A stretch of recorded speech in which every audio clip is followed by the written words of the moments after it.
Well, you'll have to forgive me for jumping off the wagon like that, but my lunch was being brought into me, and that's important. So that chapter was kind of cut rather abruptly.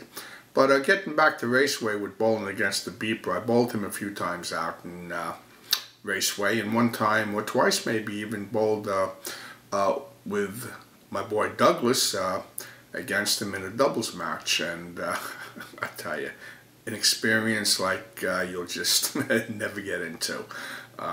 But one big highlight of the year was the big match at Rainbow with Johnny Petraglia and Mark Roth versus Jeff Kidder and Cliffy Berglund. I walked in that night, I had just heard about it, and the bowling alley was packed. When the match finally started upstairs on the left side, hundreds of people. They bowled in the center lanes. Everything else was turned off, turned down.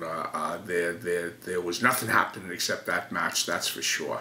And Bill Daly literally said, "I'll cover the house." I said, "Oh, I'll cover the house." Daly, Kidder, and Berglund, they took Roth and Petraglia down. The first time, I forget exactly how it ended up, but there was a secondary match with just Mark Roth against Petraglia, I believe the following week, and Kidder did what he had to do. But that night, getting back to that night, I mean, it was a spectacular spectator experience. I think this is the first time that they had a match in what we'd call the tunnel. There was literally people lined up and down the alleys on the side. And this was something that even whatever you've seen on TV didn't compare to this.